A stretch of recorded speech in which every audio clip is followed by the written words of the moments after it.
وہ 3-4 ایریاز کے اوپر فوکس کرتی ہیں، جن میں سب سے پہلے ہماری کوگنیٹو ڈیولپمنٹ ہے، جسے ہم اردو میں ذہنی نشو و نما کہتے ہیں۔ سیکنڈ نمبر پہ ہماری فزیکل ڈیولپمنٹ ہے، جسے ہم جسمانی نشو و نما کہتے ہیں۔ نمبر 3 پہ پروفیشنل ڈیولپمنٹ ہے، تاکہ ہم لائف کے اندر گرو کر سکیں، اپنے پروفیشن کے اندر اچیومنٹس لے سکیں۔ اسی طریقے سے ان کی انٹرپرسنل ڈیولپمنٹ ہے، جس میں اپنی سوشل نیٹ ورکنگ آ جاتی ہے، اس کو انہانس کر سکیں۔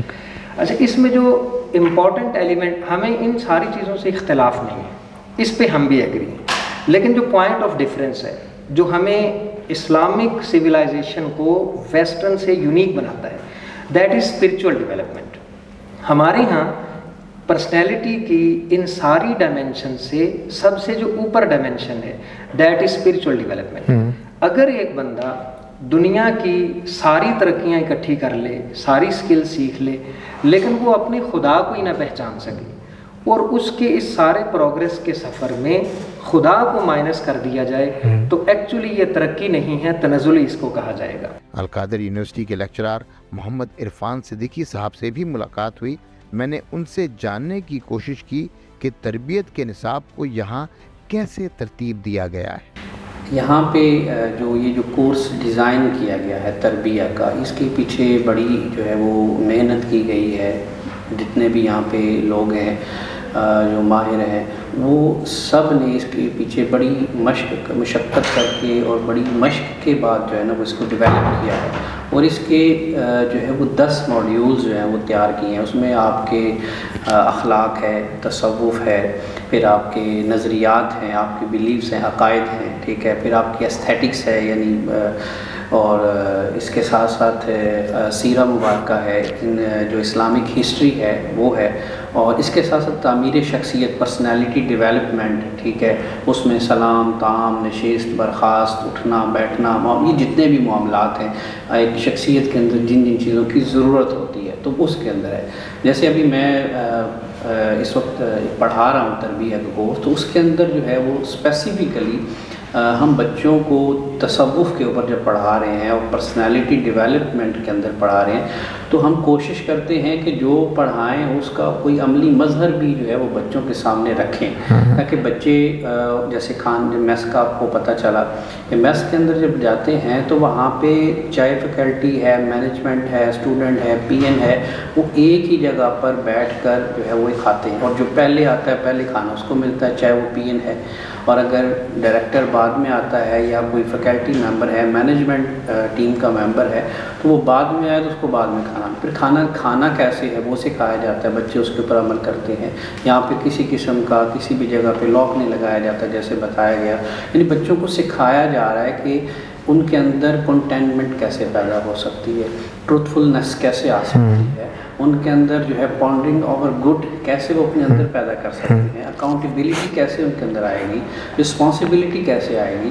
اس کے ساتھ ساتھ جو مائنڈ کا ہے، یعنی میڈیٹیشن، ٹھیک ہے، انٹروسپیکشن جو ہے وہ کیسے اپنے اندر پیدا کریں گے، ان ساری چیزوں کے اوپر ہم بچوں کو چیزیں اسائن کرتے ہیں۔ ہم نے ایک چیز پڑھائی، کنٹینمنٹ پڑھائی، تو ہم اپنے اندر کیسے جو ہے وہ عاجزی، ان کے ساری قناعت پیدا کر سکتے ہیں۔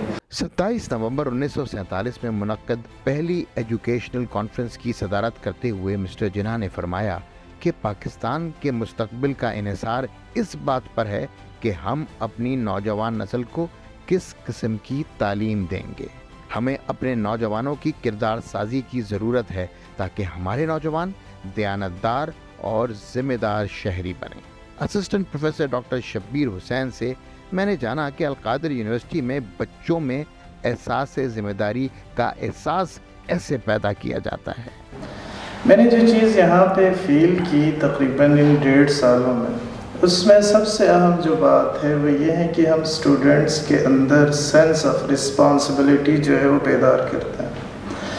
اب اس کی ایک چھوٹی سی میں اگزامپل دوں کہ ہم نے اپنی کسی بھی چیز کو لاک کرنے کا سسٹم نہیں رکھا، چاہے وہ آفس ہو، چاہے وہ ہاسٹل ہو، چاہے وہ کبرڈس ہوں۔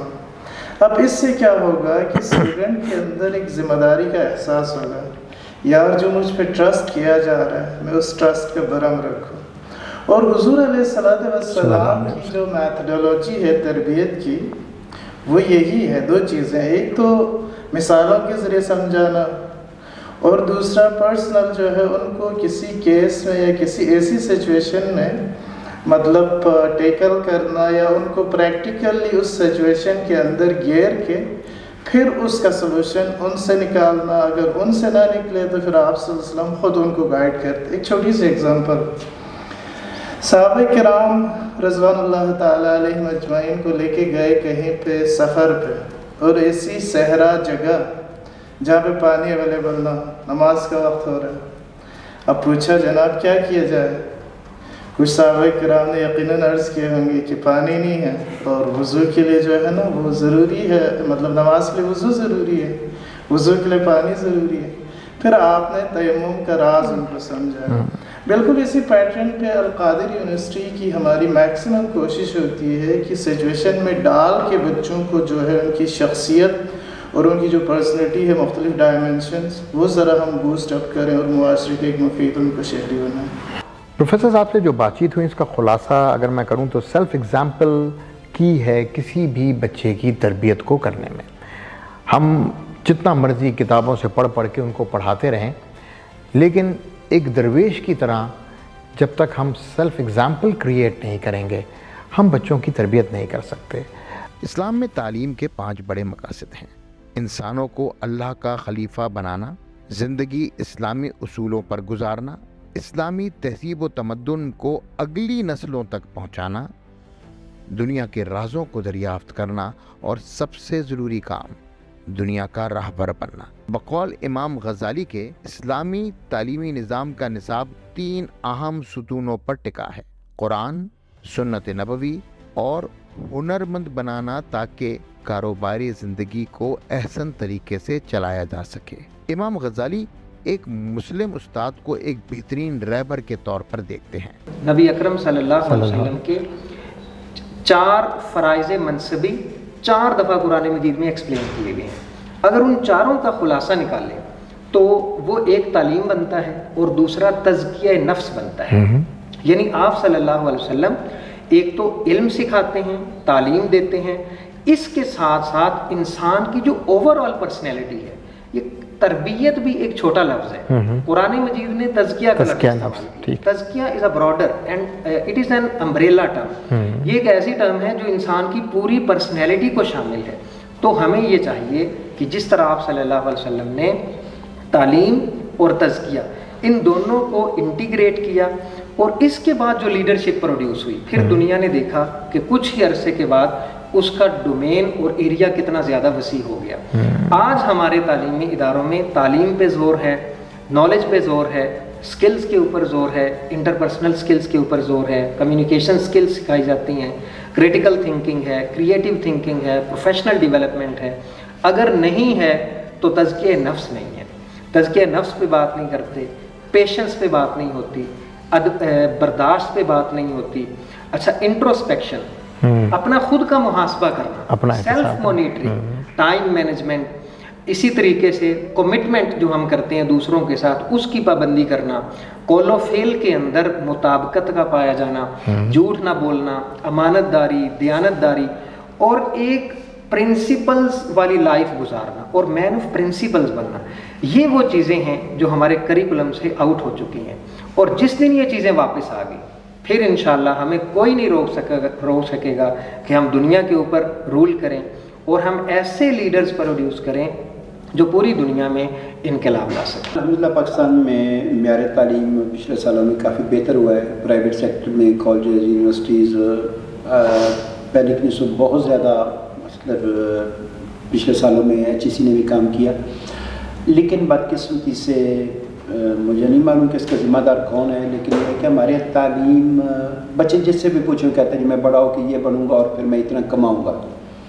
ایک اچھا انسان بننا یہ شاید ہماری ترجیح میں نہیں ہے یا ہمیں سکھایا نہیں جاتا۔ القادر یونیورسٹی بنانے کا مقصد یہ ہے کہ لوگ یہاں سے فارغ التحصیل ہوتے ایک اچھے انسان ہیں۔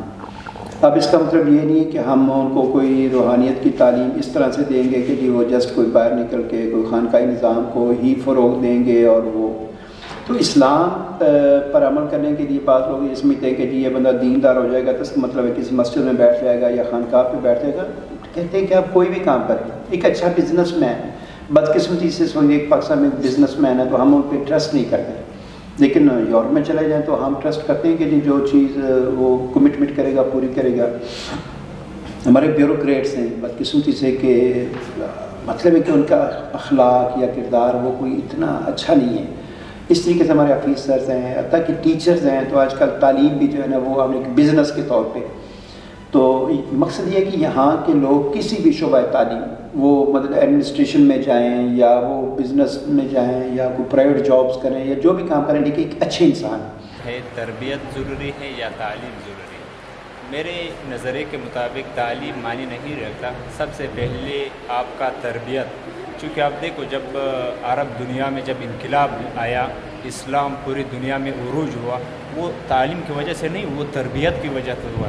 اللہ کے رسول صلی اللہ علیہ وسلم نے صحابہ کرام کی تربیت اس طرح کی تھی, تزکیہ نفس, کردار سازی, تعمیر کردار, کریکٹر بلڈنگ اس طرح بنائی تھی. تو پھر جا کر کے سارے دنیا صحابہ لوگوں سے جو ہے وہ کنونس ہو گئے تھے کہ اصل مذہب تو یہ ہے, تربیت, اخلاق. جب وہ تجارت کیا کرتے تھے صحابہ یہ بھی بتاتے تھے کہ میں یہ بیچ رہا ہوں, اس میں یہ خرابی بھی ہے, یہ بھی ہے, یہ بھی ہے, میں نے اتنی کا لیا, اتنا مجھے منافع. لوگ حیران ہوتے کہ بھائی یہ بزنس کر رہا ہے اور اس کا نقصانات بھی بتا رہے کہ اس میں یہ نقصان ہے, یہ بھی بتا. سو اس وجہ سے اسلام مین چیز یہ ہے تربیت آپ کا بہترین ہونی چاہیے. تربیت ضروری ہے ایز کمپیئر ٹو تعلیم. الحمدللہ اس بارے میں کافی وضاحت ہے کہ ہمیں کیا کرنا چاہیے. اب وہ ہم کرتے ہیں نہیں کرتے وہ تھوڑی ڈفرینٹ چیز ہے, لیکن الحمدللہ ہمیں آئیڈیا ہے ہمیں کیا کرنا چاہیے. دوسرا یہ کہ جو کلاس کے باہر ہمارے ساتھ اساتذہ کا ہمارا تعلق ہے, مینٹرشپ ہے, وہ بہت بینیفیشیل ہے. کیونکہ ہمیں کوئی ایشو آتا ہے, کسی قسم کا ہمیں پرابلم آتا ہے, ہم جا کے ان سے ڈسکس کرتے ہیں اور ان کا ایکسپیرینس ہے, ان کی وزڈم ہے, وہ ہمیں گائیڈ کرتے ہیں کہ ہم اپنے اوپر کس طرح کام کر سکتے ہیں, جو مسئلہ ہمیں درپیش ہے اس کو کیسے حل کر سکتے ہیں. میں آج 6 گھنٹے القادر یونیورسٹی میں رہا. یہاں اساتذہ کا معیار, شاگردوں کا ڈسپلن, اس یونیورسٹی کا نصاب اور پڑھانے کے طریقے کو دیکھ کر دل کو کچھ اطمینان ہوا. آج سے تقریباً 1000 سال پہلے جامعہ ازہر کا مصر میں قیام ہوا اور پھر اس عظیم ادارے کی کنٹریبیوشنز کی وجہ سے مسلمانوں نے اپنا ایک طویل سنہری دور دیکھا. کیا القادر یونیورسٹی بھی تاریخ میں اپنا نام درج کروا سکے گی؟ آپ لوگ یقیناً حیران ہوں گے کہ میں نے پوری ڈاکیومنٹری میں اس ادارے کے بانی عمران خان کا نام بھی نہیں لیا. دراصل مجھے اس پوری یونیورسٹی میں عمران خان کے نام کا کوئی بورڈ یا تختی یا ان کی تصویر نظر نہیں آئی, سوائے ایک شجرکاری سے منسلک تحریک کے بورڈ پر. بعد ازاں مجھے یہ بتایا گیا کہ خان صاحب نے قصداً اس بات کو امپلیمنٹ کروایا ہے کہ ان کی تصاویر اور نام کی تختیاں یونیورسٹی میں بالکل آویزان نہ کی جائیں. اللہ سے لو لگا کر سیرت النبی کا مطالعہ کرنا اور پھر اولیاء کرام کی زندگی کے نچوڑ کو اپنے لیے مشعل راہ سمجھنا ہمیں بہت سے میرے کاروان سے نوازے گا.